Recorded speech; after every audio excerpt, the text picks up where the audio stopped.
É preciso coragem para abrir nosso coração aos outros e expor nossa vulnerabilidade. Podemos parar de nos esconder e de temer que alguém possa ver quem realmente somos, porque estaremos escolhendo ser vistos. Essa é uma frase retirada do livro Um Coração Sem Medo, de Dimpa, que está no documentário O Silêncio dos Homens.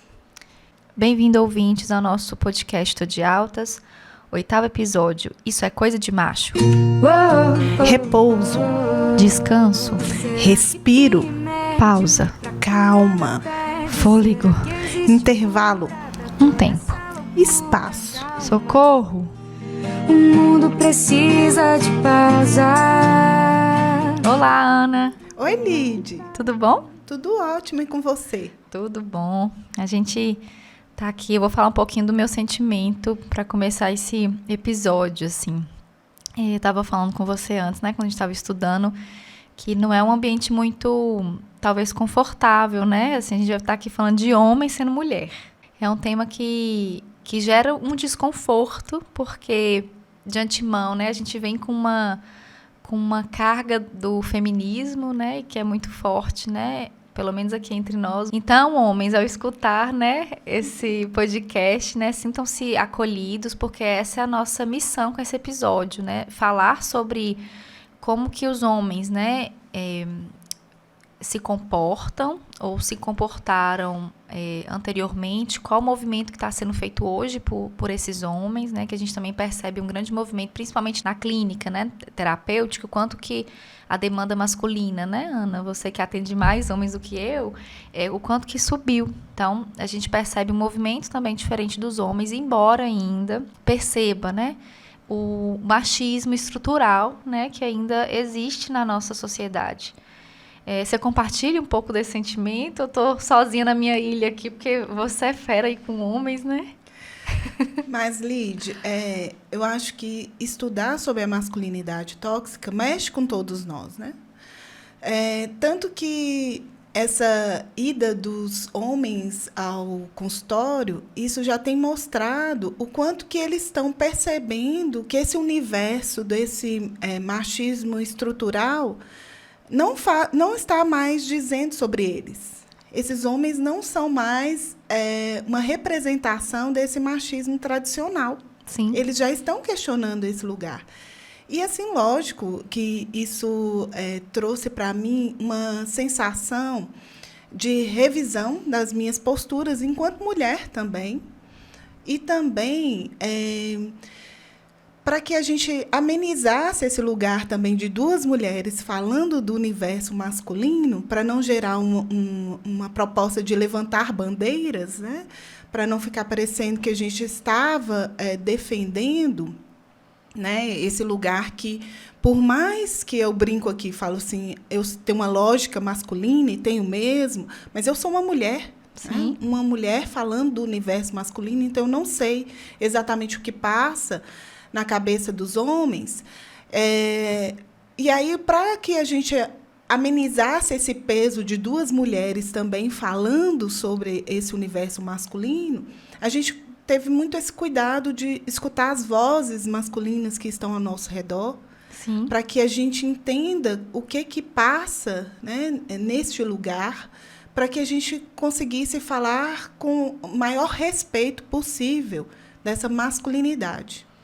Verdade. E eu quero pontuar, né, o quão foi difícil, né, coletar vozes masculinas, né? A gente enviou perguntas para vários homens, não é mesmo, amiga? Sim, e quanto que foi difícil, assim, de coletar.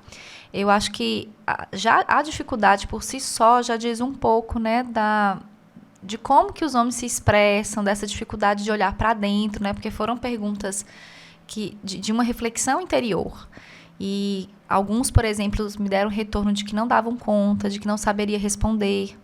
Então, eu acho que a gente pode até começar por isso, assim, né? De quanto que essa história do homem olhar para dentro é difícil, né? Culturalmente não é algo investido, né? Eu vejo, se a gente for conversar com pais que têm meninas e meninos, como que é diferente por si só já essa educação de falar de sentimentos, por exemplo, né? Com as meninas, isso parece que é de um jeito mais natural, né? Tanto que a gente tem um público muito maior feminino do que masculino. Mesmo com esse crescimento, o público ainda é feminino, maior é feminino, né? Porque a mulher tem esse hábito de olhar para dentro, de falar de sentimento, né? E como que, por exemplo, com filhos homens, eu percebo o quanto que tanto as mães quanto os pais, né, têm uma dificuldade de trazer esse menino, né, esse garoto, a falar dos sentimentos deles. Então, olha como que, desde pequeno, né, isso já é construído, né, em dois mundos, né, um mundo feminino e um mundo masculino. Tanto que quando você fala assim dessa busca do masculino, né, do homem para a terapia, isso realmente é bem notório, esse crescimento. Mas também o que eu percebo, realmente eu tenho um público grande, masculino, que não é típico, né? Essa busca do homem pela terapia, é que, às vezes, essa reflexão ela não é exposta, mas é uma angústia interna que eles vão refletindo sozinhos a respeito daquelas dores, em que eles não compartilham, às vezes, com nenhum amigo, porque esse universo masculino é tão competitivo que até para essa apresentação da angústia dentro dos grupos de amigos não é permitida. Uhum. Então, às vezes, essa reflexão que as mulheres põem para fora, facilmente no grupo de amigas ou até na terapia, o homem, quando chega à terapia, ele já vem com várias reflexões, autorreflexões. Uhum. É algo que é muito interno e que ele só vai para lá, para a sessão, para, então, dizer a respeito do que ele já pensou. Uhum.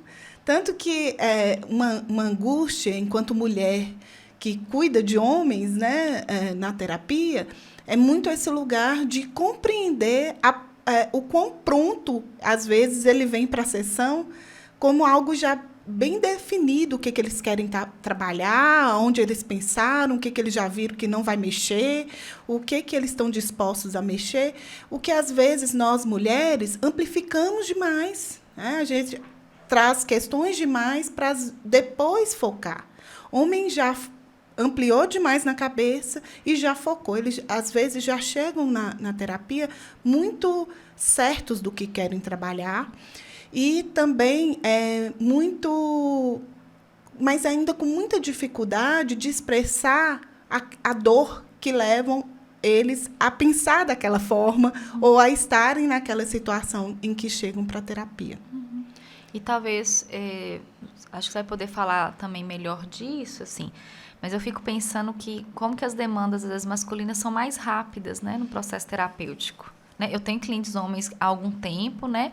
Mas outros é assim, eu venho trabalhar isso de um jeito bem focado, aquilo é trabalhado, a terapia acabou. Exatamente. São muito objetivos até na terapia, entende? Mas, às vezes, essa objetividade, por essa questão que eu falo com você, que eles já começam a terapia antes de ir para a terapia, né? Então, eles já fazem um processo reflexivo com eles mesmos. Mas, muitas vezes, eles não dão conta de lidar com a subjetividade. Ele chega com a dor, eu quero, na verdade, eliminar essa dor que me incomoda, mas eles nem sempre estão tão abertos a uma mudança real, estrutural, sabe? Sim. Mas, talvez essa objetividade esteja nisso, né? Que eles já chegam muito prontos para a sessão. Sim. Então, ouvintes, vamos escutar essas vozes, né, que foram belíssimas, né? Desde já, a gente já agradece a esses homens que se dispuseram, né, a falar do sentimento, porque são perguntas, né, que vão envolver tanto esse lado racional, mas também o emocional. Então, já estamos aqui agradecendo, né, pela participação. Estou respondendo algumas perguntas e já peguei para responder essas perguntas umas 50 vezes, porque inicialmente parece simples, mas depois as perguntas começam a incomodar. Vou seguir a ordem e acho que todo homem deve fazer esse exercício para pensar, porque elas realmente são profundas, parecem simples, mas são profundas. A primeira delas é: o que é ser homem? Na raiz sexual, eu acho que é a questão machista, a questão hétero, a questão mais simples. Mas depois isso leva para o outro lado. O que é ser homem? A gente foi educado pelos pais que ser homem é ser honesto, ser íntegro, ser correto, ser firme. E, a meu ver, isso é ser homem. Na minha visão, é ser concreto, é ser objetivo, ser aquele construtor de projetos de médio, longo prazo, é ser aquela pessoa, aquele integrante do casal de que quando as coisas estão desandando, quando as coisas estão aparentemente sem solução, é aquele que tem que chegar para resolver, para dar sequência, para superar a dificuldade, a adversidade. É a segurança, diríamos assim, de uma relação. Na minha forma de ver, o homem é isso. É quebrar barreiras estéticas, barreiras de preconceito, de conceitos. Por ser um homem gay, eu dentro dessa comunidade sinto que o tempo inteiro a gente é cobrado, né? De ter uma postura, de ter um jeito que se enquadre dentro dos padrões que as pessoas se sentem mais confortáveis. Ser homem é ser honesto, é honrar com sua palavra, né? É assumir compromissos, dar conta daquilo que você se propõe. Então, mais ou menos é isso. Eu cresci achando, no meio que eu convivia, que ser homem era aquela pessoa que escondia seus sentimentos, aquela pessoa que não chora, né? O homem não chora. É aquela pessoa que não pode se abrir com a pessoa que ama, para não se tornar frágil e acabar sendo menosprezado por essa pessoa. Eu cresci achando que ser homem é não falar de sentimentos com os amigos, é não falar que ama. E de repente eu descobri que ao desenvolver-me como pessoa, que ser homem na verdade tem muito mais a ver em se descobrir e se colocar para a vida de uma forma mais leve, justamente transmitindo o que realmente sente. Então, ser homem para mim é aquela pessoa que encontra um caminho de felicidade, que consegue viver na sua plenitude, sem amarras, sem preconceitos. O que é bom e o que é ruim em ser homem? A hora que você vai olhar, é muito difícil achar alguma coisa ruim em ser homem. A maioria das coisas que a gente acha que é ruim é porque a gente se sente muito responsável. Isso é uma carga, eu acho que emocional, que muitos homens carregam, mas é apenas por não saber expor isso. É ruim na questão de ser homem, pai de família, arrimo de casa, é a questão das responsabilidades. A pressão que a gente que a gente acha que a gente se sente muito preocupado com a casa, com as despesas, com o dinheiro, com o bem-estar da família. Parece ser ruim, mas que na maioria das vezes não tem ninguém cobrando da gente disso. É a gente cobrando da gente mesmo. A parte boa, a parte boa. Tudo no homem é muito bom. Mas quando você vai pensar na parte boa, é sempre a parte boa diferente da mulher. A parte boa em ser homem é que a sociedade não cobra muitas coisas. Coisas que aparentemente parecem erradas por homem, são elogios. Homem pegador é elogio. A mulher pegadora é puta. Caramba, acho que eu queria falar mais disso num debate, ver outras pessoas falarem desse assunto. É massa, viu? O bom de ser homem é porque você tem o privilégio de ser o proativo, de ser o ativo, a pessoa que faz, que executa, né? O condutor, o dirigente.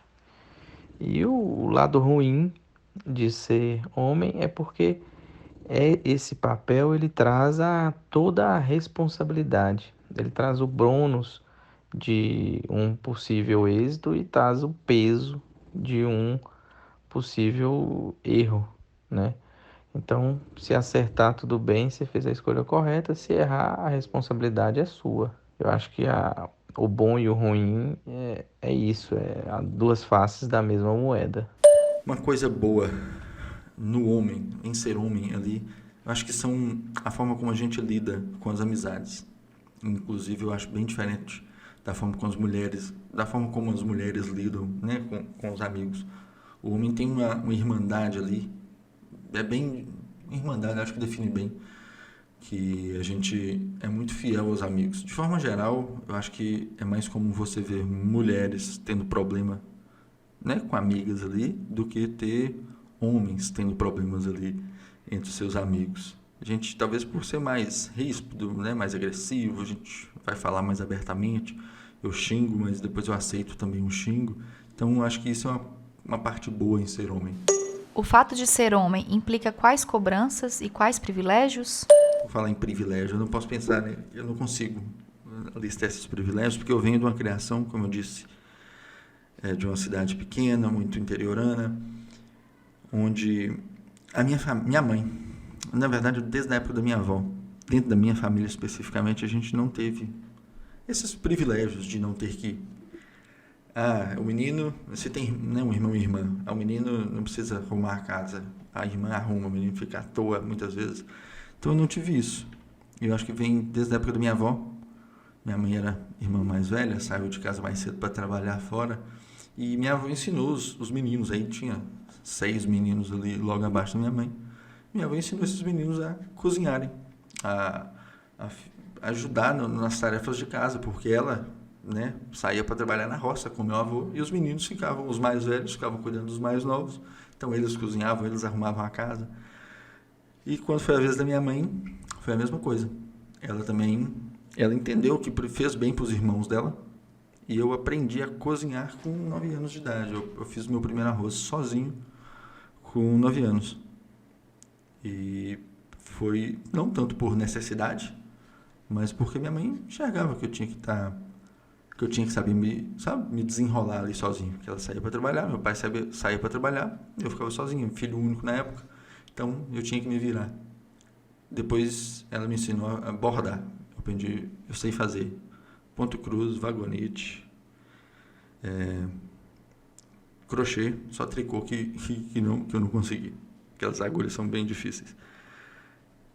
Mas para aquela época eu já fui zoado por colegas e tudo, mas era a visão dela. Então, assim, eu vim de um tipo de criação da minha família que não dava esses privilégios para a gente. Desde antes da minha criação, né? Na minha família já tinha essa prática. E é até engraçado pensar dessa forma, porque meu pai, como eu disse, muito rústico, muito sistemático, talvez por ver, ele nunca impediu minha mãe de me ensinar, né, essas tarefas de menina, limpar a casa. Nossa, eu lavo um banheiro que dá até gosto. Dava, né? Hoje em dia não, minha esposa reclama, na verdade. Mas meu pai, talvez na proteção da masculinidade, ele não impedia minha mãe de me ensinar certas tarefas de menina, como eu disse, mas ele, para proteger a minha masculinidade, ele me dava tarefas de menino. Como eu disse, eu aprendi a cozinhar com 9 anos e eu aprendi a atirar com 10 anos. Ele me levava para caçar. Era uma prática comum nos anos 90, né, de cidade do interior. Então, eu saía com 11, 12 anos, eu já era velho. Eu tinha experiência em sair para caçar no mato à noite com os adultos. Essa questão da gente sempre estar na frente com um peso a mais dentro da sociedade em relação às mulheres, por exemplo. Essa parte dessa cobrança da sociedade implica até aqueles que nem querem estar nesse lugar, né? É como se todos tivessem que seguir esse mesmo caminho. E aí esse caminho de poder é o caminho que você não pode chorar, que você não pode transformar, que você não pode mostrar seus sentimentos, as suas fraquezas. O homem vai ficando cada vez mais insensível, porque a sensibilidade torna algo feminino. E aí, com esse machismo todo que existe na sociedade, o feminino é visto como uma coisa ruim. E tudo que você faz que se aproxima do universo feminino, você é criticado. E isso é péssimo. quando você está com algum problema, costuma compartilhar com alguém? Quando eu tenho problemas, eu compartilho sim com pessoas próximas, porque eu convivo hoje com pessoas que têm pensamentos parecidos com o meu, né? Tipo, que aceitam as diferenças, que compartilham dessas ideias, que são inclusivas. Então, são pessoas que têm uma mente aberta. Eu consigo compartilhar isso, eu consigo conversar, a gente tem vários debates, isso é muito bacana, isso é muito bom para abrir a cabeça, né? E aí, sem contar também que há tempos eu já tenho um acompanhamento com psicólogo, porque eu acho muito importante você ter uma visão também de uma pessoa que não está dentro da sua bolha. Se fosse depender da minha criação, da sociedade e dos estímulos que eu tinha da sociedade, eu estaria calado até hoje, justamente por apresentar como uma ameaça, né, ao padrão heteronormativo. Consegue definir o que está sentindo diante do problema? Nem sempre eu consigo definir. Eu tenho um problema pessoal com sentimento, né? Com definir sentimento, com experimentar sentimentos. Então, para mim não é muito comum definir o que eu estou sentindo diante do problema, não. O sentimento mais comum que eu consigo perceber é quando eu não enxergo uma solução para aquilo, é um sentimento de impotência mesmo, de fracasso, diríamos assim. De estar numa situação em que eu não consiga encontrar uma solução para ela. Sente-se escutado quando resolve compartilhar? Essa eu acho que é bem interessante, porque a gente por si só já não é de compartilhar problema. E muitas das vezes na hora de compartilhar a gente não sabe expor, a gente apenas reclama. E um problema bem exposto é uma solução bem feita. E é difícil definir, a gente demora muito para falar, a gente às vezes puxa para a gente tudo, esconde da esposa, da mãe, para tentar resolver sozinho. E quando a gente já vai falar, a gente já está carregado, a gente já está nervoso, já está estressado, e isso pode atrapalhar e expor o problema. Então, o problema não está em ser escutado, o problema é saber passar o problema para tentar achar uma solução. Eu acho que eu, como homem, me sinto muito reservado em muitas situações e tento resolver sozinho para poupar minha esposa, por exemplo, para poupar as pessoas e mostrar que eu consigo, mas às vezes isso é errado. Lide, quando a gente pensou em falar sobre masculinidade tóxica, ela tem muito a ver, o que nos leva a direcionar nosso olhar para isso é que esse mês de julho a gente comemorou o Dia dos Homens e nós estamos nos aproximando do Dia dos Pais. Sim. Então pensamos assim, nada melhor do que conversarmos a respeito desse universo. Mas quando a gente escutou essas respostas às nossas perguntas, que a gente foi vendo o quanto que esses homens, em pleno século XXI, ainda estão pautando a própria vida, a própria existência nesse universo da construção do que é ser homem. Então, a gente vai vendo essas polaridades dentro dessa construção do masculino, né? Então, tem aquela polaridade negativa em que não pode chorar, não pode demonstrar sentimentos, às vezes até a construção de um comportamento não feminino, né, para que pudesse configurar como homossexualidade, não amar as mulheres como as mulheres amam os homens, não ser fraco, covarde, perdedor, um homem passivo diante das relações. Essa é uma polaridade negativa. Agora, tem as polaridades afirmativas, assim, vamos colocar, né? Não vou nem colocar positivas, não. Mas de ser forte, de ser corajoso, um pai heterossexual, né? é um macho, um viril, um provedor de família, um dominador, um homem destemido, né? Aquele que ocupa vários espaços de poder, né, na sociedade. Autoconfiante, né? Independente, o agressivo, o líder. Isso são características que dessa polaridade do masculino que eram consideradas como afirmativas, né? Positivas. E ainda tem a outra questão descritiva desse lugar do masculino, que é do ter, né? Foi algo que a gente conversou muito esse mês, sobre esse homem que tem a força, tem o dinheiro, tem músculos, que tem um corpo definido, que tem pênis, né? Que tem um cromossomo Y, que tem um lar, que tem um filho homem, né? Que tem um controle das emoções, que tem um emprego fixo, que tem tantas mulheres quanto for possível para diante da vida sexual ativa. E é muito de inflar o ego. Exatamente. Né? Desse olhar para o ego. Tanto que quando a gente... né, eu já recebi também vários casos, imagino que você também, né, de homens, né, em estado deprimido, porque perderam os empregos. Né? O quanto que o lugar do emprego para o homem é um lugar de muita força e de muito poder.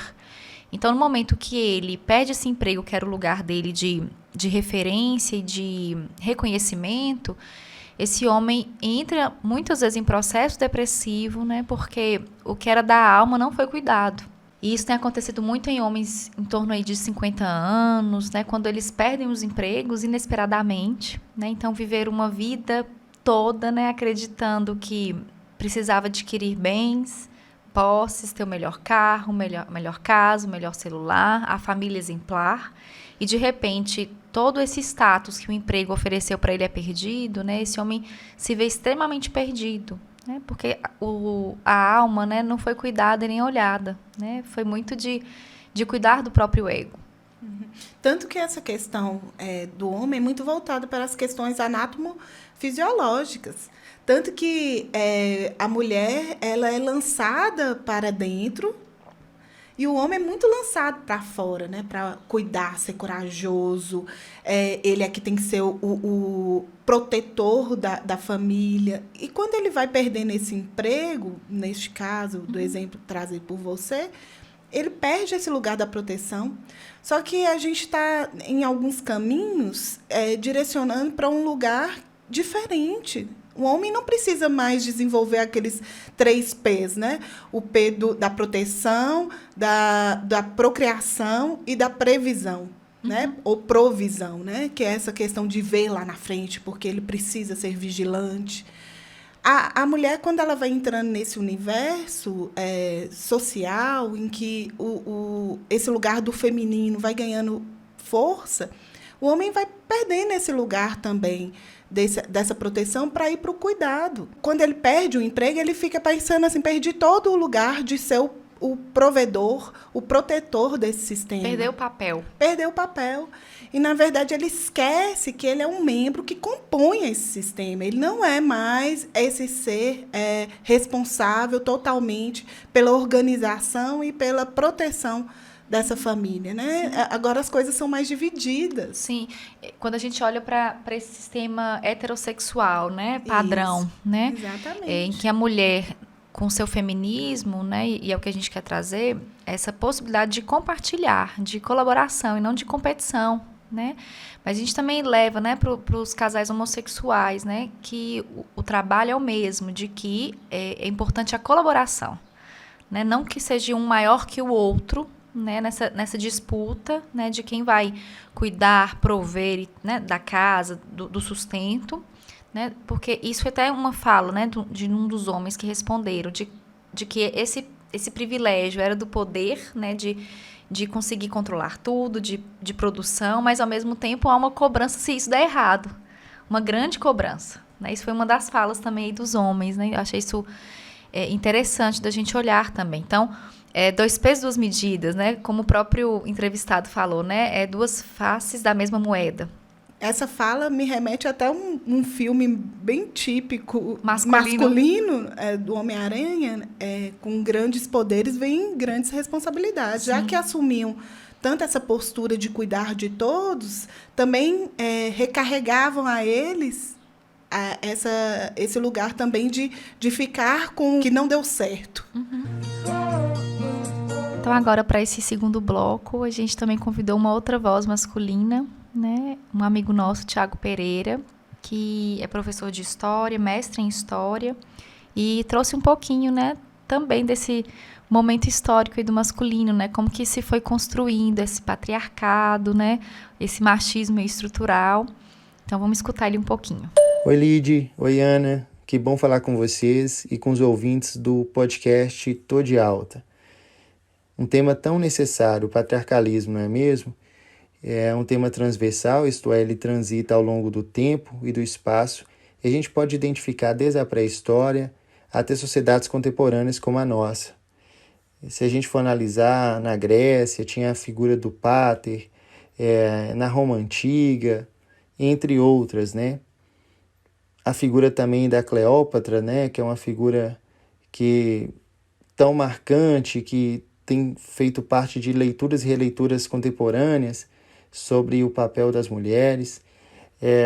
Eu tenho que lembrar que no Brasil as raízes desse patriarcalismo elas são identificadas desde o século XVI, que é o primeiro século de ocupação e colonização portuguesa, e nós temos vários estudiosos que debruçaram sobre o tema. Gilberto Freire, Sérgio Buarque de Holanda, Faoro, que identificaram entre a Casa Grande e a Senzala no Brasil as raízes não só do nosso país, mas de nós mesmos. E o quanto que a gente pode falar que eram muitas as mulheres brasileiras. A esposa do senhor de engenho, por exemplo, a sua filha que tinha uma formação ali para a vida religiosa ou de imediato para o casamento, e com marcos bem definidos, como a primeira menstruação.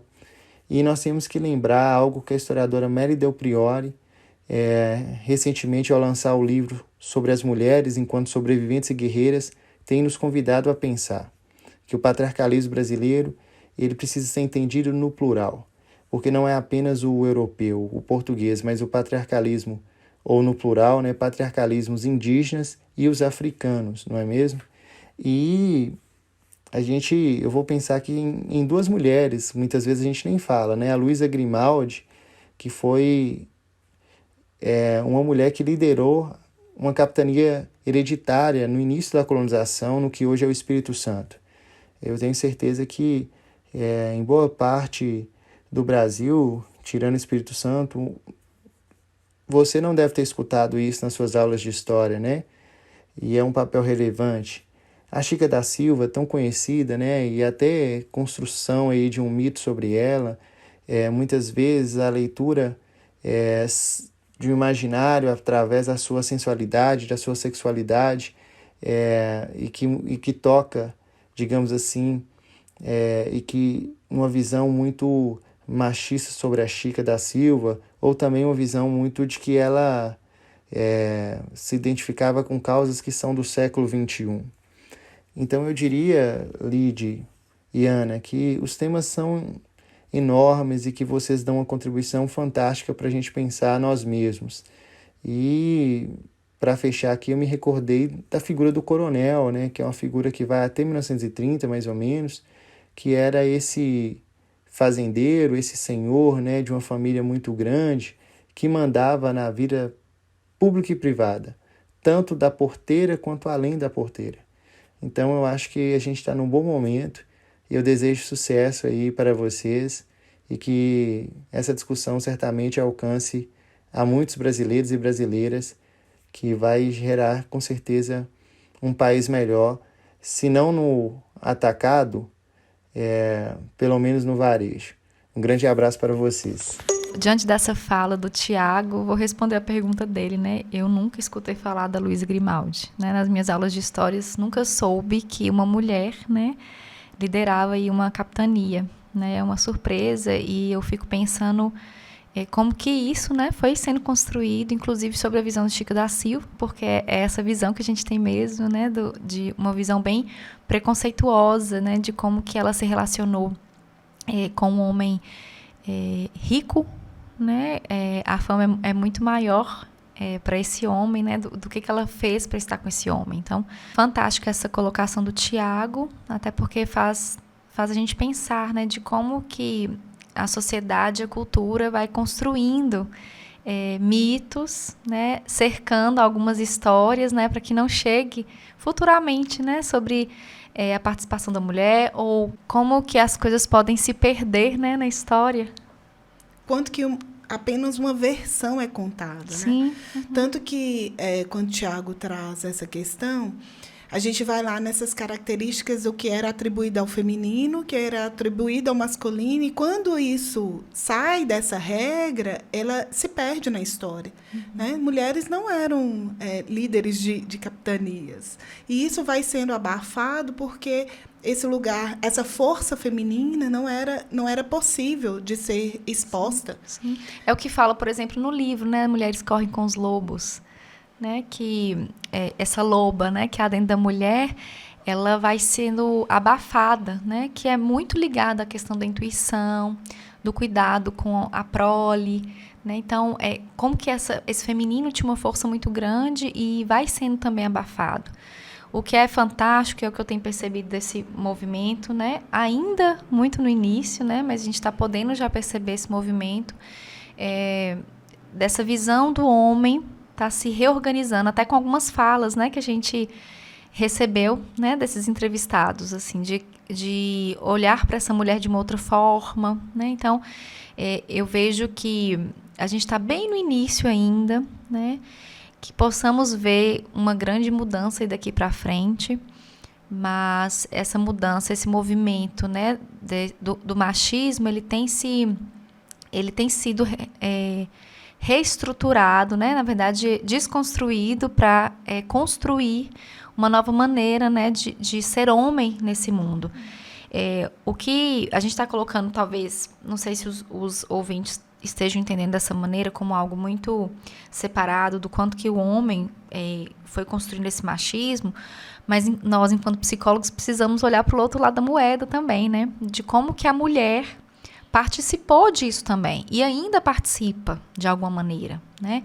A gente até falou, assim, de como que a educação dos pais para com os meninos homens e para com as meninas, mulheres, né, de alguma forma são diferentes, né? Tanto que, há poucos dias atrás, eu estava vendo uma entrevista da Sandy, né? Ela falando do quanto que as pessoas criticaram ela e o marido por permitirem que o filho brincasse com a bonequinha lá da Elsa, né? Da Anna e da Elsa, do Frozen. Então, e ela colocando isso, né? Que ela não está educando o filho para ser sexista, né? Que o filho pode brincar com tudo, né? Com bonecas, com carrinhos, né? É um brinquedo e que vai estimular várias áreas da vida dele.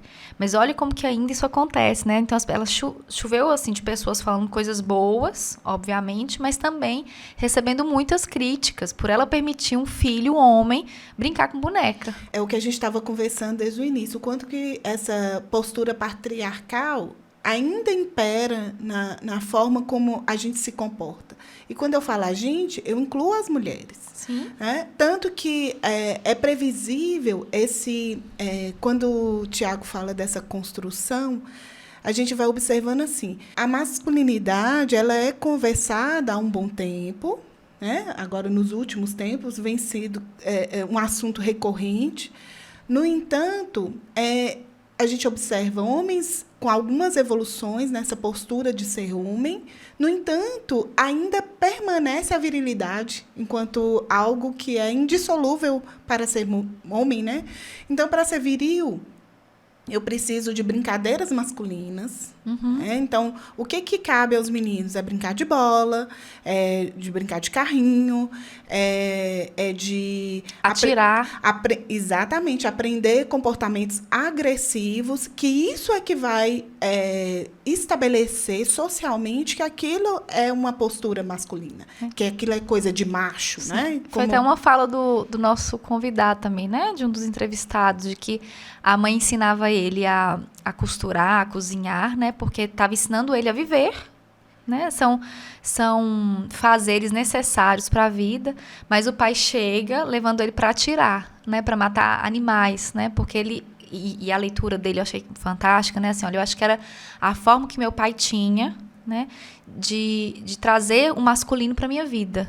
E é interessante a gente começar a até pontuar que quando a gente fala de masculinidade tóxica, fica parecendo que a gente está reclamando do masculino, e não é uma verdade. O que a gente está aqui questionando é sobre esse estereótipo do que é ser homem e o que é ser mulher. Uhum. Como se estivesse tão bem estabelecido, como se algo fizesse parte da vida biológica dos seres. Uhum. Só que ainda não se sabe se a biologia determina o que é ser homem, além das questões hormonais ou de um órgão sexual diferente, mas não tem nada além do social na construção do que é ser homem e do que é ser mulher. Então, quando a gente percebe essa fala do nosso amigo aí, que fala que o pai dele é quem leva o universo masculino para ele, e o interessante que a gente vai ter que perceber que essa construção do masculino é uma construção social, e que ela tem como alicerce a família.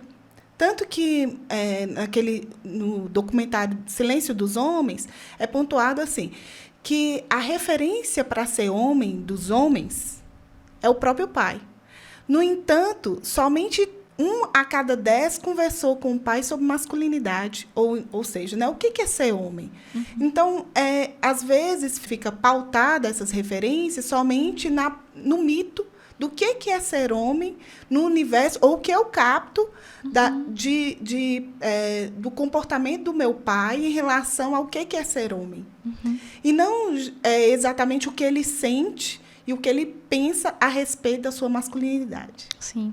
E dando já um spoiler aí do final do que a gente quer conversar, né? Mal sabem eles, né, que o que a gente entende como saudável é que a gente tem o nosso lado feminino e masculino, né? Todos, né? Tanto mulher tem no seu lado masculino e feminino, bem trabalhado, e o homem também. E é justamente quando se reprime um desses lados que a doença acontece. Sim. Uhum. Porque a gente fala aqui sempre, né? Nós só somos inteiros quando a gente olha para os vários lados que compõem a nossa existência. Sim. Então, são vários. Eu sou homem, eu sou mulher, eu tenho perfis masculinos e femininos dentro de mim. Eu tenho características que são típicas do feminino, eu tenho características que são típicas do masculino.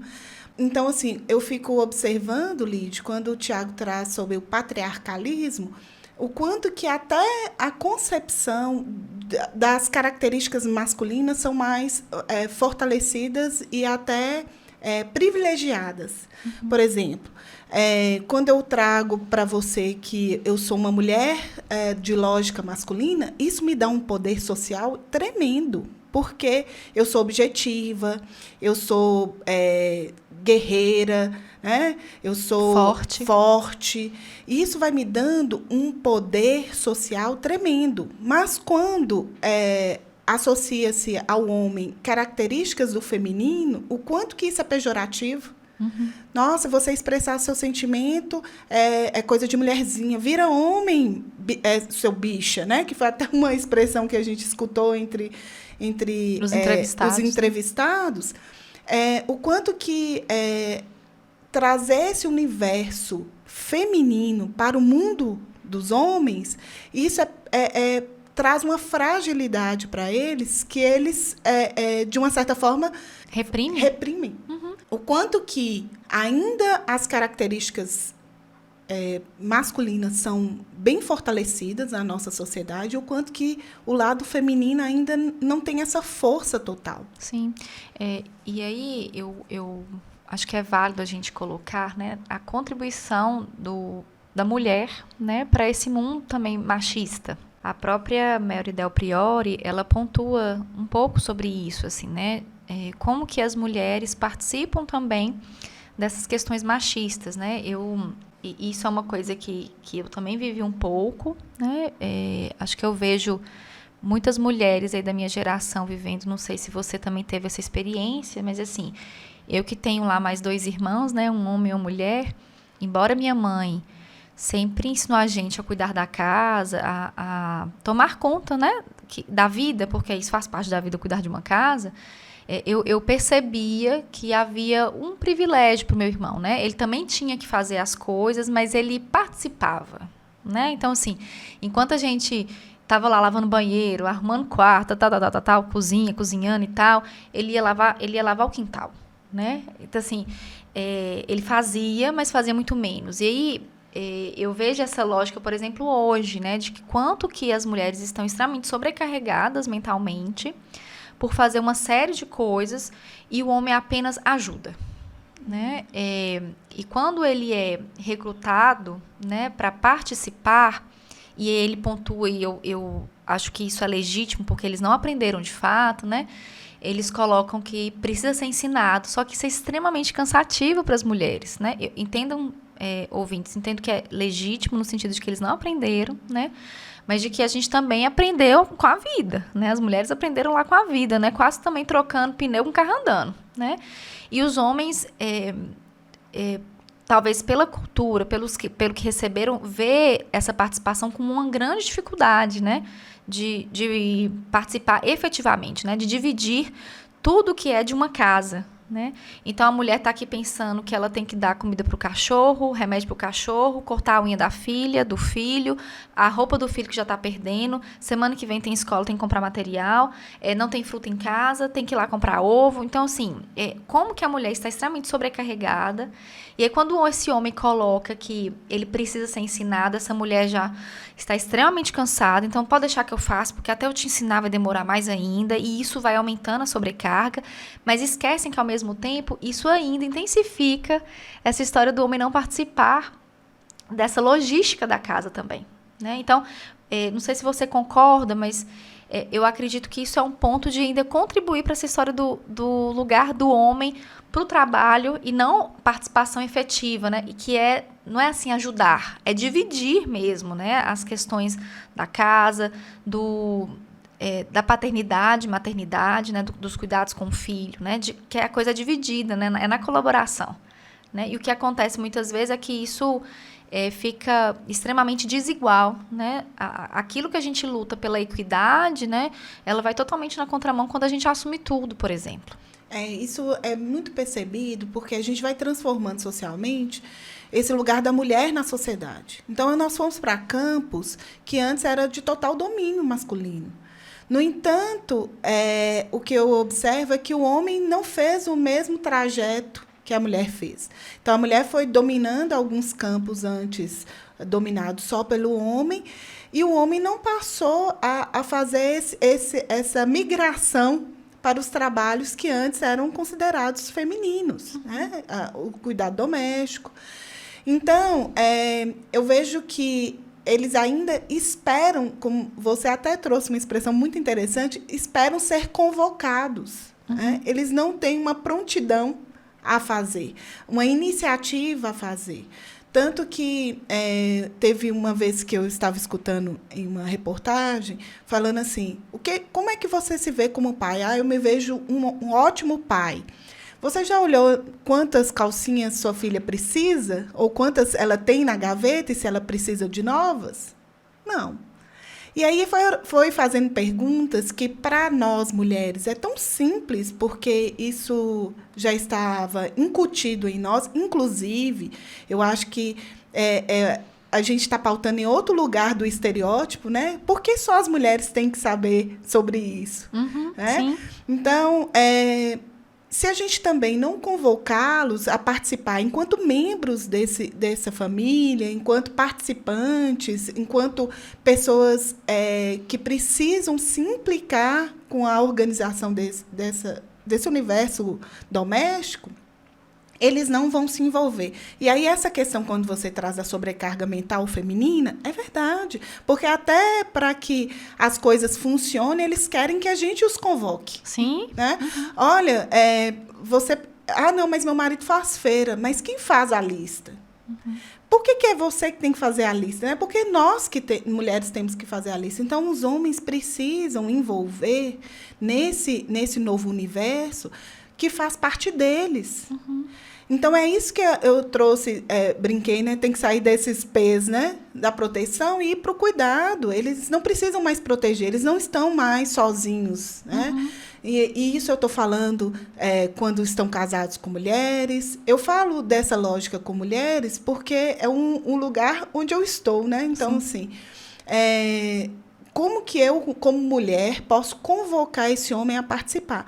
Mas isso também pode ser visto, porque ser homem e ser mulher, no meu ponto de vista, são papéis. Né? Não são só questões biológicas. Até num casal homossexual, essa questão do papel feminino e masculino, às vezes, é bem dividida. Sim. Apesar de serem 2 homens vivendo juntos, né? Então, é muito dessa sobrecarga do que é esperado do feminino. Então, a gente precisa convocar esses homens a entrar mais nesse universo, a participar mais. Inclusive, Lídia, uma coisa que eu falo sempre é da gente, nós mulheres, também aprendermos a sair de cena. Porque, às vezes, a gente tem que sair de cena porque tem lugares que um homem conhece muito melhor do que nós. Porque hoje a gente está falando não é só de um masculino. Nós estamos falando de vários masculinos. Se dentro do universo masculino nós estamos falando de várias formas de ser homem, esse lugar também do feminino, querer entrar nesse universo masculino, talvez eu não vou saber nunca o que é ser homem. Né? Porque se eu estou falando de um homem trans, que é uma forma de ver o universo masculino. Se eu estou falando de um homem gay, eu estou falando de outra forma de ser homem. Mas eu estou falando também do homem branco, que é diferente do homem negro. Né? Do homem pobre, do homem rico. Do homem pobre, do homem rico. Então, isso vai mudando muito as versões do que é ser masculino. Então, quem ensina homem a ser homem, realmente, no meu ponto de vista, é homem. Eu não sei ensinar homem a ser homem.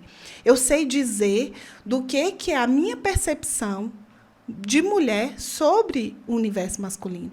Eu sei dizer como que uma mulher gosta, ou pelo menos as mulheres que eu convivo, e a minha própria feminilidade gosta de ser tratada.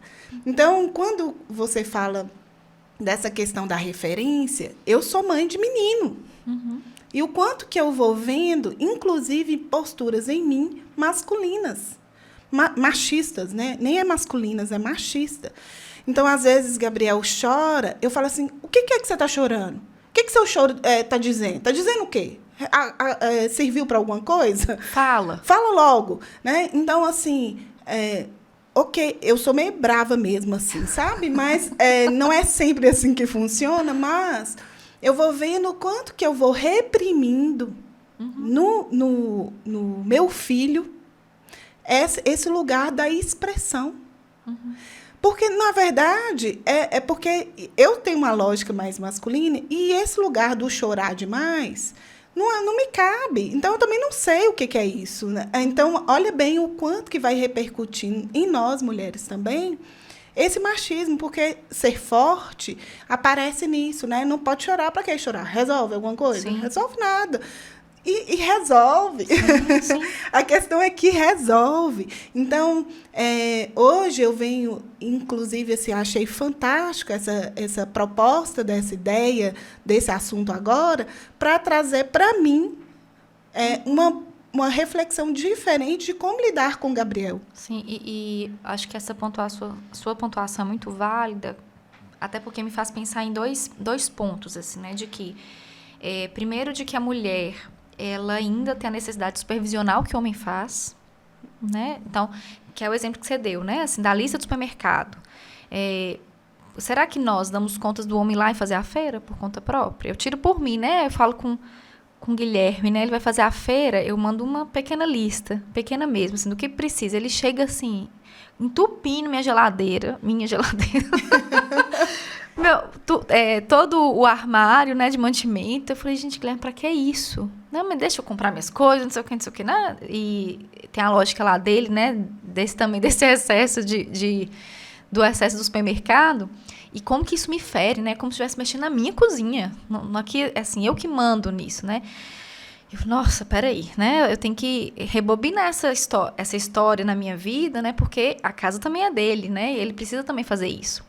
Senão eu tô aqui também reclamando, queixando de que ele não faz, quando ele não faz. Né? Então, o tempo todo a gente olhando para esse espelho, né, que o nosso parceiro ou parceira traz pra gente. Né? E uma outra coisa, além dessa supervisão feminina, né, da competência do homem para os cuidados também da casa, como educar os nossos filhos do que é ser mulher e ser homem. Né? Então, se eu tô lá queixando do meu marido, né, que ele não faz as coisas, que ele não participa, que ele não ajuda, tal, né, que é uma ladainha muito frequente que a gente escuta, mas eu tô lá, por exemplo, fazendo tudo que o meu filho deveria já fazer e eu faço por ele, né, então, olha como que isso é extremamente contraditório. Ao mesmo tempo que as mulheres se queixam muito, né, de o marido às vezes não participar de uma forma efetiva, ou de que ela ainda tem que ensinar o marido a fazer isso, né, ela também está lá ensinando para o filho dela que ele não precisa, por exemplo, pegar o sapato dele e guardar na sapateira, né? Ou pegar a roupa suja e colocar no cesto de roupa suja, né? Porque ela vai lá e faz. Olha como que é contraditório a linguagem, né? A expressão e o que ela está passando de conteúdo para esse filho. Né? E também para essa menina, né? Para essa outra filha que está vendo toda essa história, que está vendo a mãe queixando desse marido não participar, mas que está lá, por exemplo, ajudando e fazendo as coisas para esse filho, né? Ou não permitindo que ele expresse seus sentimentos e de uma outra forma com a menina, né? Que também está percebendo toda essa lógica da casa. Né? Então, olha como que nós, mulheres, também podemos contribuir, né? Para essa participação do homem na casa ser mínima possível. Inclusive, eu lembro do podcast que a gente trabalha sobre poder e eu trago muito isso. O quanto que nós, mulheres, ficamos temerosas em perder nosso poder quando a gente abre esse espaço que antes era de domínio nosso, que é o espaço doméstico. É como se fosse uma segurança. É como se ali eu soubesse do que eu estou falando. Uhum. Né? Ali tem todas as minhas habilidades, apesar que isso não é uma realidade para mim. Eu sou péssima na cozinha. Inclusive, faço muita questão de não ser boa lá, para não me convidarem para ir para lá. Eu só vou para lá para comer.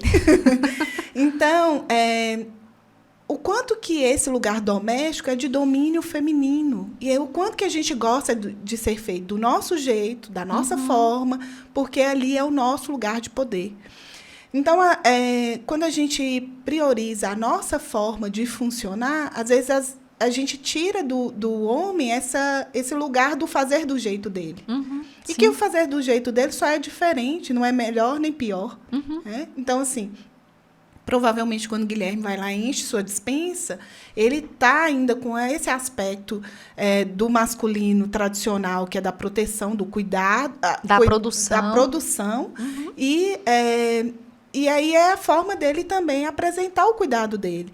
Ao invés da gente negar ou criticar, talvez a gente pode pontuar. Né? Assim, olha, perdeu da outra vez, né? Compra menos, não precisa disso tudo. Esse aqui é perecível, a gente compra mais na semana, não precisa fazer tanto estoque. Então, o interessante é que a gente mostre para eles esse universo que antes era de domínio total do feminino, ensinando para eles o que é estruturado, como que pode ser feito para que otimize a ação deles. E, de uma certa forma, monitorar esse comportamento. E, quando eu falo monitorar, não é que a gente vai ficar lá em cima, mas é de mostrar para ele assim, essas pontuações, igual eu falei, assim, olha, isso aqui foi demais, pode ser, os perecíveis podem vir serem comprados a cada semana. Isso é um monitoramento, porque senão fica parecendo que é esse lugar da vigilância, né? E não é. O monitoramento é esse lugar do trazer para ele essa nova lógica da regra. E vice-versa, né? Por exemplo, eu percebo que os homens têm uma maior facilidade com as questões de organização financeira e pode ser uma super troca para nós mulheres, né? Nessa questão da organização financeira, de planejar, né, para o futuro. Né? A gente estava conversando esses dias, né, de aposentadoria, essas coisas, que eu vejo que é muito mais, por exemplo, na minha casa, isso tem muito de Guilherme, né, de planejar para o futuro, de projetos de curto, médio e longo prazo, né, que eu percebo que às vezes é mais o universo masculino do que do feminino, né, e que eu estou aprendendo, né, com essa forma dele também olhar para os planejamentos financeiros. Pois é isso que eu trago, né, com frequência, é da gente perceber o que é a habilidade do outro e, ao invés de usar isso como um processo competitivo, é de colaboração. Então, eu sou muito organizada em guardar dinheiro, fazer reservas, mas para onde vai ser direcionado esse dinheiro em questão de planejamento, isso é de Lourival. E é interessante que a gente perceba a força um do outro, para que a gente utilize a força um do outro a nosso favor. Sim. E não como um processo, como eu falei, de competição, mas de habilidades. O que você tem de bom, o que eu tenho de bom. E isso não tem nada a ver com ser homem ou ser mulher. Sim. Mas é do quanto que o parceiro, né, a nossa companhia, ela vai trazendo para a gente fortalecer o que a gente não tem de tão bom ou não tem muita habilidade naquela situação. Sim, a ideia é colaboração. Exatamente. Possamos crescer juntos, né? A ideia deveria ser pelo menos essa. A gente falou um pouquinho aí, né, Ana, da mãe, né, nessa participação aí da construção também desse masculino. Você também falou de que os homens, né, para a ideia do que é ser homem, está muito visualizando através do pai, né, desse lugar do masculino através do pai, que muitas vezes não tem nem essa conversa, né, aberta com esse pai. Então, acho que seria muito importante a gente falar dessa função paterna aqui também, ainda nesse bloco, né, do quanto a participação do pai, né, do que da função dele, é importante para nós, seres humanos, né, tanto para filhas, tá, quanto para filhos também, né.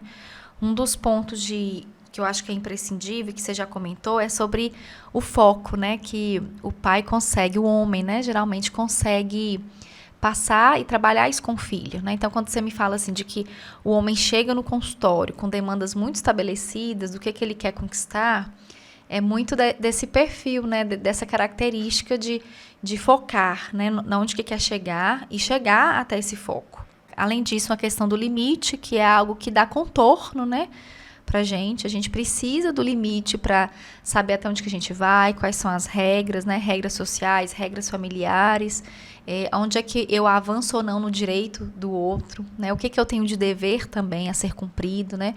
Aquilo que às vezes a gente não gosta, não tem habilidade, não quer fazer e tudo mais, a gente entende que precisa ser feito porque é um dever, né? Então, isso também é extremamente importante. Por exemplo, uma das falas do entrevistado, né, que ele coloca assim, olha, uma coisa que meu pai tinha de muito importante era de honrar com seus compromissos. Então, ele nunca faltava um dia de trabalho, né? Ele podia até beber, né, um dia anterior, mas ele acordava no horário que precisava acordar e ia para o trabalho, né? Então, essa coisa do dever, né, da responsabilidade, né, de que tem alguém que está aguardando ele para realizar o trabalho a ser feito lá para a sociedade, enfim, né, para onde que ele precisava prestar os seus serviços. Então, isso é algo muito importante também e, geralmente, né, quem dá essa função, esse tom, é o pai. E um outro ponto desse tripé é a proteção, né, que você havia até trago de uma maneira diferente, né, com relação ao cuidado, né, que o homem também tem lá com a sua prole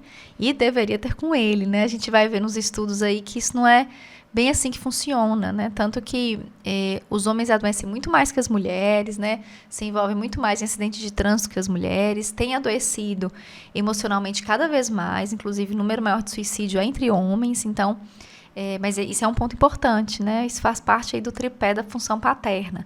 Lembrando que é o homem que faz essa retirada do filho dos braços da mãe, né? Que está lá muito no tom da sobrevivência, né? De muita proteção, mas que também ensina a se relacionar, né? Com outras pessoas, né? Então, esse homem faz esse papel de colocar o filho no mundo, né? Porque é isso que de alguma forma é o objetivo final, né, na educação dos filhos, né, que os filhos consigam ser autônomos, né, suficientes para que possam trilhar o seu caminho, né, nesse mundão aí, né, de meu Deus. E quando você traz isso, eu fico, às vezes, me questionando que hoje fala-se de uma nova paternidade. E o quanto que essa nova paternidade também vai trazendo uma questão mítica do que é ser pai. Né? Então, eu fico me questionando essas redefinições de paternidade que vai trazendo esse homem para um lugar mais participativo, né? Mais do cuidado com as crianças. Mas eu fico pensando sempre no contraponto, sabe, Lide? O quanto que esse mito paterno também não seria aquela questão também que a gente estuda muito, que é do mito materno. O quanto que a gente vai saindo de um extremo e, às vezes, lançando para outro extremo do cuidado. Então, o homem saía da proteção, agora é extremamente cuidador. Então, o homem colocava limite, agora ele é só afetivo. Então, a gente vai sempre entendendo que esses lugares extremados, né, nunca é saudável. Que agora a gente vai ter que encontrar esse lugar do meio termo, da identificação do que era do esperado desse papel masculino, né, do papel paterno, e o que hoje se convida para esse pai a ser. Qual a nova versão desse pai? E que não são extremos, né? Ele nem vai ser o pai agressivo que leva para a guerra para ser agressivo, que não pode expressar dos sentimentos, nem também precisa ser esse que não toma postura nenhuma, deixa o filho fazer o que quer, que não pontua, fica isento, né, nessa criação também, né, ficando só no lugar do afeto. E tudo faz parte da criação, né? Tanto esse lugar do limite quanto do afeto, isso precisa acontecer. E, na verdade, são limites com afetos. Exatamente. Que é o que, de fato, dá base, né, da sustentação. E eu fico pensando, né, que é algo muito importante, já que a gente está aqui conversando sobre falar de sentimentos, e eu acho que isso é um papel, ainda traz esse tom muito feminino, mas convido também os homens a olhar para isso, porque são referência para os filhos e para as filhas, né? Então, se eu sou um pai extremamente autoritário, isso foi um tema que a gente conversou no podcast anterior, né? Se eu sou um pai extremamente autoritário, que eu não escuto, né? De um tom muito abusivo, porque eu sou maior que o filho ou a filha, né? Qual referência masculina, por exemplo, que essa filha vai ter para relacionar com o marido? Né? Porque, vou pegar um pouco de Freud aqui, né? A gente a mulher lá casa com a sua primeira figura masculina, que é o pai, né? E o homem casa muito com a sua primeira figura feminina, que é a mãe, né? O homem muitas vezes ainda espera esse cuidado, né? Da esposa como mãe, né? Quando a gente vê aqueles discursos assim, depois do nascimento do primeiro filho, né? Ela me abandonou, ela não cuida mais de mim, né? Ainda também muito próprio desse machismo, né? De esperar que a mulher seja mãe, mas enfim, isso colocar isso como adendo, né? Mas convidando os pais de que, tanto mulher quanto homem, né? A gente precisa ser correguladores emocionais dos nossos filhos, né? De ensiná-los a sair, por exemplo, de uma grande birra, né? Que está dizendo algo de lá, né? Não é só uma birra, aqui entre aspas, né? Tem algo que provocou toda aquela movimentação no corpo, né? E está querendo dizer algo, né, para esses pais. Então, enquanto pais, a gente precisa entender e compreender o que está acontecendo e ser referências para regular aquela emoção, né? Que às vezes está num outro extremo. Mas muitas vezes a gente entra numa lógica de reprimir, né? Que foi o que a gente começou esse episódio falando, né? De que não pode chorar, o que está querendo falar, E aquilo não ajuda o filho a regular, entender o que está sentindo para sair de uma forma mais adequada daquela situação de muito sofrimento e de muita angústia, né? Então, é um novo perfil, né? Acho que é uma nova forma de paternidade que está convidando aí, né? De que é possível, sim, colocar limite, mas também pode ter afeto, e entendendo que a gente é adulto, né? Que a gente não precisa sobrepor poderes nos filhos. Se a gente for fazer isso, os filhos vão perder sempre, né? Se a gente entrar nesse lugar de disputa, porque eles são muito menores que a gente, né? E eu bato muito nessa tecla que a gente precisa entender que, indo nessas histórias abusivas, né, até etária, né, de quem é o maior e o menor nessa relação, isso é uma referência que os nossos filhos estão construindo, do que é um parceiro e uma parceira para a vida deles. Para esse próximo bloco, eu já penso que a gente pode ir pensando sobre esse lugar do cuidado do homem com o outro, e com ele mesmo, e o quanto isso vem repercutindo nas questões de saúde masculina hoje. Então, assim, só para que eu estava estudando e achei muito interessante que, até para que os homens entendam ou entrem no universo do cuidado, o quanto que é trazido instrumentos ou objetos ou produtos de consumo muito viris para que eles assumam esse lugar do cuidado. Então, por exemplo, eu ouvi shampoos específicos para os homens. Aí eu me questiono, qual que é a diferença de um cabelo feminino para um cabelo masculino? Mas tem o shampoo masculino e, às vezes, um shampoo que é a base de cevada, para que o homem entenda que aquilo é feito para ele. O quanto que, quando o homem vai entrando nesse universo do cuidado, ele é chamado de metrosexual, porque não pode ser confundido com a homossexualidade. Né? Então, um homem que cuida das sobrancelhas, que faz as unhas, que corta cabelo, que apara a barba, ele é um metrosexual. Ele não pode ser chamado um homem que cuida do seu lugar masculino de ser, né? Do seu corpo. E aí, quando eu vejo essas situações em que precisa construir esse universo masculino para que o homem se veja confortável nesse lugar do autocuidado, é que eu vou percebendo o quanto que essa masculinidade tóxica vai distanciando esse homem entre saúde e doença. Até, por exemplo, com essa questão da brincadeira, né, Ana? Então, as mulheres que cuidam, além dos instrumentos de casa, né, mas com as bonecas que vão cuidar, né, vai dar banho, vai fazer isso, né? E isso é uma habilidade que precisa ser treinada desde pequeno mesmo, né? Os brinquedos, ele tem essa função útil, né?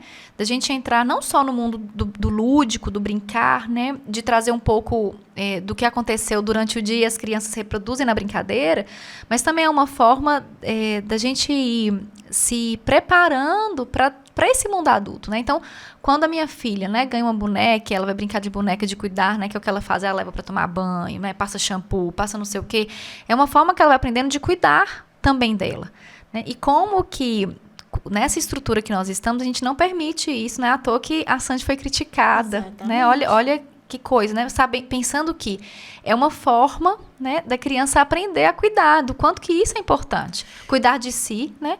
E também cuidar do espaço do outro. E além de cuidar de si e do outro, é dessa demonstração do afeto. Sim.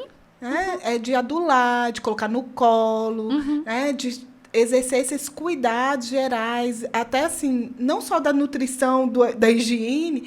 Engraçado que, quando eu estava estudando sobre esse lugar masculino, o quanto que eu observei que os homens não cuidam de si mesmos, não só pela questão de como que as pessoas vão pensar a respeito dele, mas até do próprio medo do contato com o toque. Então, assim, não sei se você sabe, mas um dos principais cânceres que afetam o universo, o homem, é o câncer de pênis. E você sabe por quê? Por higienização. Olha que louco. O homem não dá conta de tocar o próprio corpo em processo de higienização.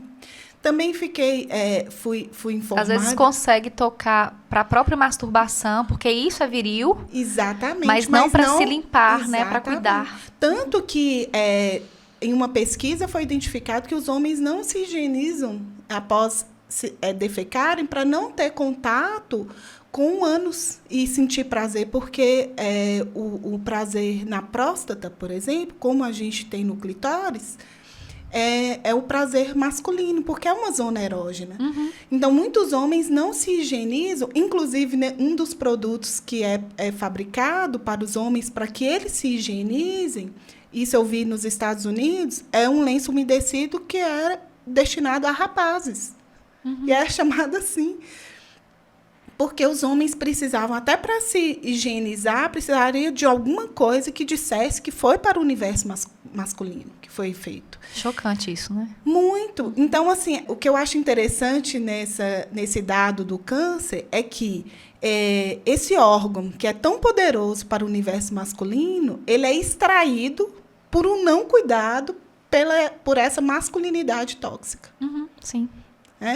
Então, assim, o quanto que a gente vai vendo que os homens morrem mais cedo, porque essa questão de buscar ajuda médica é traduzida como fragilidade.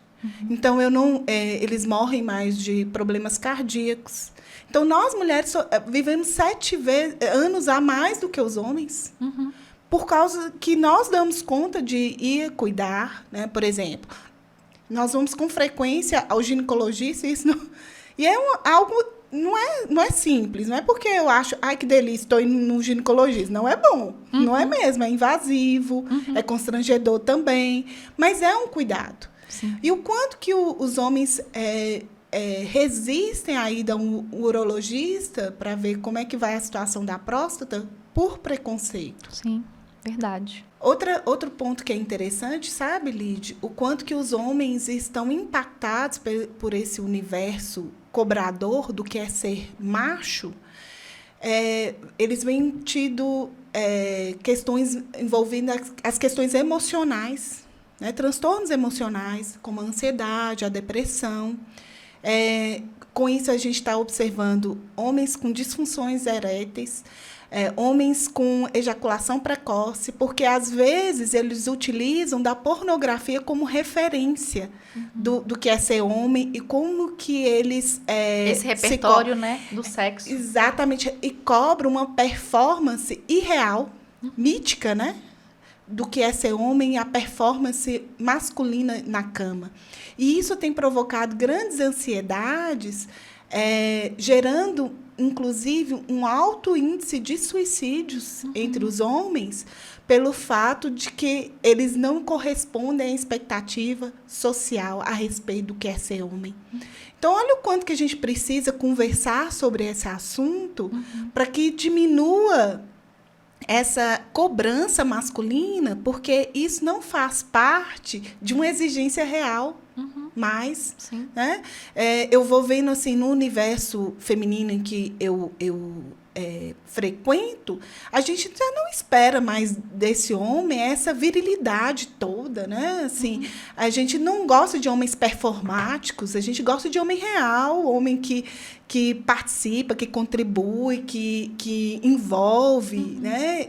Homem que nos acessa, né? Enquanto pessoas, e o quanto eles se mostram homens também. Então, olha o quanto que isso vai trazendo uma pressão para esse universo masculino. E mesmo que há essa mudança, eu acho que isso que você falou é válido a gente pensar para que as mulheres também olhem do que elas esperem de um ato sexual, né? Porque muitas mulheres chegam no consultório trazendo as disfunções eréteis do marido, né? E como que é abordado, né, dela para com ele sobre isso, né? Porque ele já tem um preconceito social sobre isso, né? E eu convido também as mulheres a olharem como que elas abordam essa história, né? Se também é muito cheio de dedos, se é uma busca conjunta, né? De assim, olha, vamos acessar o que a gente precisa acessar, se for ao médico, aconteceu algo, né? Porque muitas vezes, né, Ana, embora eu imagino que isso percebe, é o que você também está falando, que essa visão da mulher também tem mudado, mas ainda a gente entende que tem mulheres que vão cobrar disso também, porque tem uma visão muito... talvez ilusório do que é uma relação sexual. Né? Então, isso ainda pode intensificar para o homem. Né? A gente precisa olhar também para essa outra vertente, né? Porque ainda, infelizmente, tem essa outra face, né? da moeda, já que a gente está falando muito dessas duas faces da moeda. Né? E essa é uma construção da intimidade. Sim.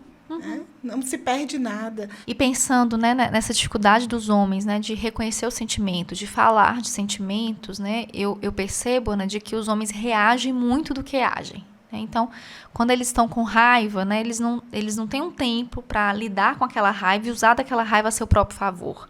Muitas vezes eles reagem, né, com sentimento de raiva. É por isso que a gente tem aí muitas brigas no trânsito e acidentes de trânsito, né? Ou os próprios feminicídios, né, que acontecem muito, têm crescido cada vez mais, né, nas violências domésticas. Muito nesse ponto de reagir à raiva. E como ainda, né, é colocado para o homem, e pensando de novo naquela história da educação, né, para com o menino e para com a menina, né, o homem é educado para mostrar raiva e esconder o medo. Ele nunca pode falar que ele tem um medo de barata, por exemplo, né, não é bem visto, né, pela sociedade masculina.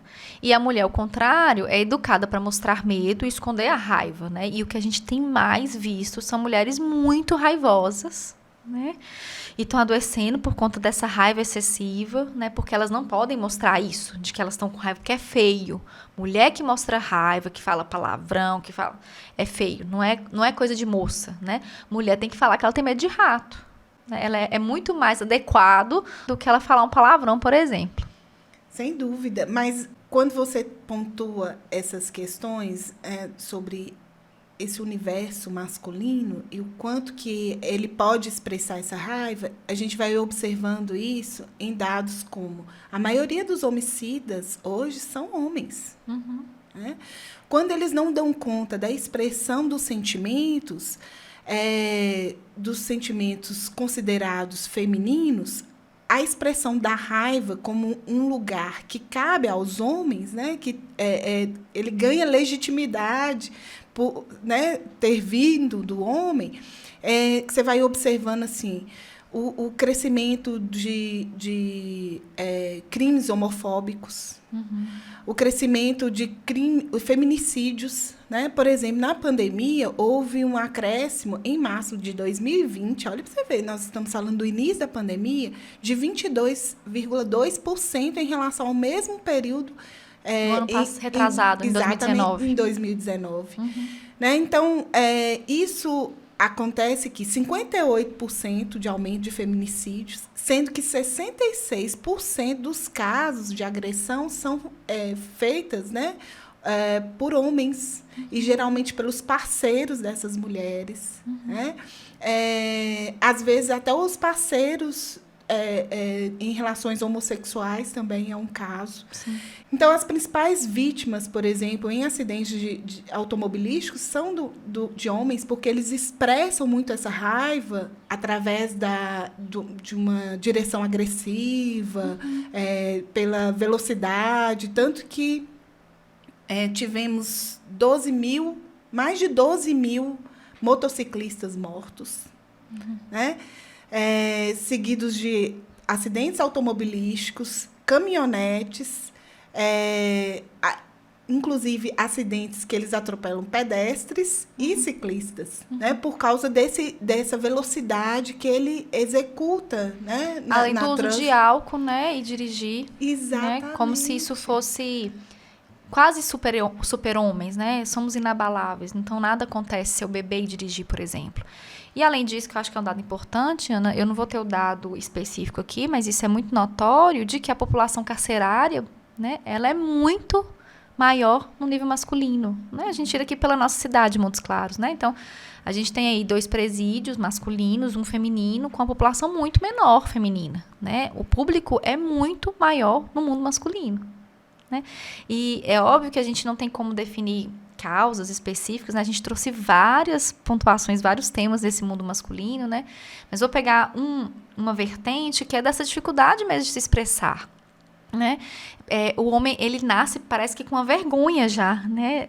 Dentro dele, né? De que ele não consegue falar, ele não consegue expressar, ele não sabe falar o que ele sente, né? Pensando até nessa proposta que a gente veio de convidar os homens, né? Para deixar seu depoimento aqui no nosso podcast, grande parte não quis responder, né?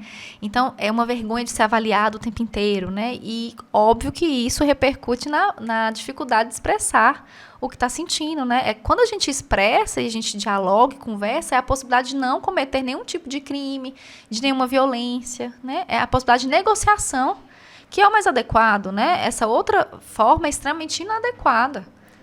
E aí eu observo que não é algo nato.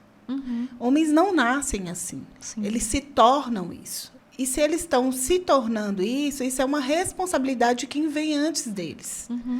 No entanto, também a gente não pode trazer uma não responsabilização desses homens pela construção dos homens que eles querem ser. Ok, que eles tiveram referências que não são positivas, mas eles podem fazer uma versão diferente e pagar o preço pela escolha de ser diferente. Sim. Então, assim, eu observo assim, Gabriel não tem nada desse machismo estrutural, nada. E aí eu vou vendo que o que ele vai construindo de posturas machistas da construção social onde ele está inserido. Então, o tempo inteiro a gente tem que ficar vigilante para a gente ir pontuando o que a gente discorda, para que a gente não contribua para a formação de homens machistas para o nosso futuro. Né? Talvez a gente não pode não possa fazer uma alteração neste momento, né? Igual o Tiago faz, né? A gente talvez não vai fazer uma mudança estrutural, mas a gente pode fazer mudanças no varejo, né? Então, vamos embora fazer mudanças que mais pontuais, né? Porque quando a gente já vai percebendo, por exemplo, ontem, Gabriel teve uma fala muito machista que não é típica da minha família, meu sistema, né? Eu, Lorival. Nós passamos por uma loja que era toda rosa, ela falou assim, isso aqui é uma loja de mulheres. Aí, do lado, tem uma loja que só tinha roupas masculinas. Essa é uma loja de homem. Aí eu falei assim, mas o que te leva a entender que essa é uma loja de mulher e essa é uma loja de homem? Olha aí, tem roupas de homem e aqui é rosa. Eu falei assim, e o que tem a ver? Lá tem comida. Você não come, né? Então, eu preciso ir desconstruindo, porque apesar de não ser, talvez, uma postura dos pais de Gabriel, mas ele também está inserido em outros universos que vão trazendo para ele que aquilo é uma normativa. Sim, verdade. E para a gente fechar, porque a gente se estendeu, né? Foi demais, né, Lídia? Foi um podcast mesmo, né? Bem palestra. Que a gente precisa, de fato, né, trazer esse feminino e masculino, né, na nossa vida, tanto para as mulheres quanto para os homens, né? Essa ideia do foco, do limite, do arriscar, né, que tem muito do universo masculino, mas também trazer esse do universo feminino, né, da intuição, do cuidado, da história do afeto, da construção de relações, porque é isso que é o mais saudável, né, que a gente possa transitar nesses dois mundos. Entender também que essa identidade masculina, moderna, ela não tá firmada, construída e determinada. E acabada. E acabada, ela está em processo. E eu espero, sabe, Lide, que os homens entrem mais em discussão sobre esse assunto, que nós, mulheres, tracemos mais discussões a respeito dessa temática, para que nós nos tornemos muito menos machistas e entendemos a força que tem cada universo. Sim. Então, bora para a dica, né? Primeiro, vamos falar citar sobre o documentário Silêncio dos Homens, que eu, como uma boa chorona, chorei, né? Porque é muito lindo esse documentário, né? Acho que todo mundo precisa assisti-lo, né? A gente tem no YouTube, então é de fácil acesso. É um documentário fantástico mesmo. Tem um filme que lançou agora na Netflix, eu acho que foi para o Dia dos Pais, que chama Paternidade. É um filme simples, mas eu achei bem legal, porque mostra também a dificuldade das mulheres em olhar para esse homem que pode ser pai, né? Porque é a história de um homem que precisou ser pai porque a esposa morreu no parto, né? Então ele tinha que cuidar de um bebê.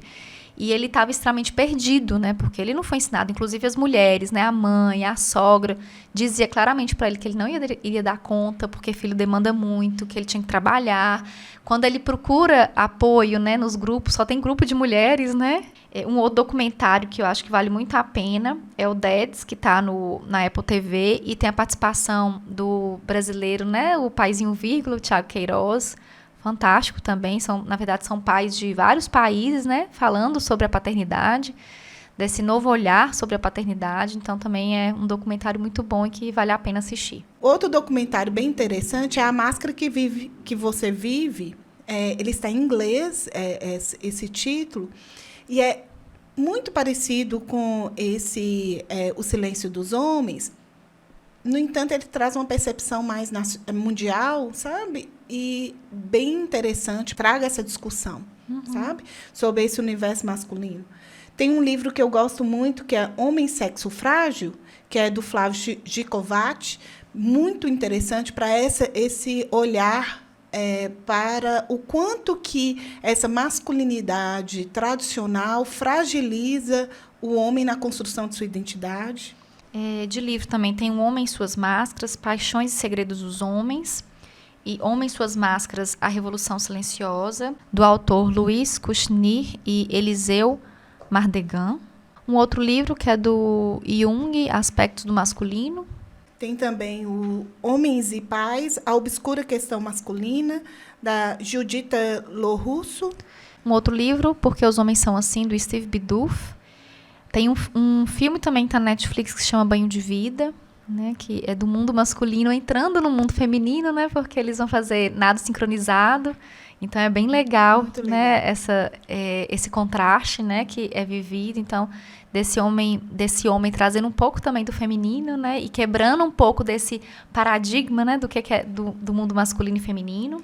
Um filme também leve é Eu Não Sou um Homem Fácil, que é um homem que se transforma em mulher, né? Ele bate a cabeça e ele entra no universo feminino, né? Mas ainda se vê num corpo masculino. E aí ele vai entrando nesses debates, o quanto que é difícil viver num mundo machista, né? E como que a mulher lida com isso diariamente, o quanto que isso é agressivo. E aí algumas sugestões de Instagrams mesmo, né, para que a gente acompanhe, né? Na verdade, a gente já acompanha e estamos sugerindo aqui que tem um Instagram que chama Homem Paterno, que é bem bacana e, inclusive, eles propõem grupos gratuitos, né, grupos de homens, pais, né? Então, são vários pais conversando sobre paternidade. Eu acho que isso é uma grande evolução, né, muito legal e qualquer pessoa pode participar. Tem o próprio Paizinho Vírgula que eu citei, né, que é o Thiago Queiroz, que também é um pai aí trazendo uma nova posição sobre paternidade, muito baseada na teoria de apego. O Alexandre Coimbra, né, que a gente aqui é fã de carteirinha desse psicólogo. Lindo, né? Mesmo. E ele conversa muito sobre esse lugar masculino, inclusive coordena grupo de homens. Então, é uma outra dica. E o Fred Matos, que até participou do Silêncio dos Homens. Ele também é psicólogo, ele tem até um canal, na verdade, precisa ser pago, que chama Fredflix. Então, são vários conteúdos psicológicos e também trabalha muito com esse mundo masculino. Nossa, Ana, foi fantástico. Assim, amei. Estava aqui cheia de receios, né, para falar desse lugar, mas fiquei bastante confortável, né, principalmente com as falas dos nossos queridos participantes. Achei que foi até acolhedor, né, para a gente entrar nesse mundo. Sentir também um pouco desse mundo que é diferente do nosso. Então, só tenho que agradecer, né? Aguardando aqui ansiosamente para o nosso próximo episódio, que vai ter uma convidada muito especial, né? Uma grande amiga nossa, mas isso a gente só vai divulgar no dia, né? Então, até o próximo dia, 28 de agosto, nos encontramos lá. Um beijo, Ana. Um abraço, Lid. Foi um prazer falar com você sobre esse tema. Achei que trouxe uma boa reflexão para nós mulheres e eu espero que tenha contribuído e feito diferença na vida dos nossos ouvintes. Até mais. Até. Calma, calma.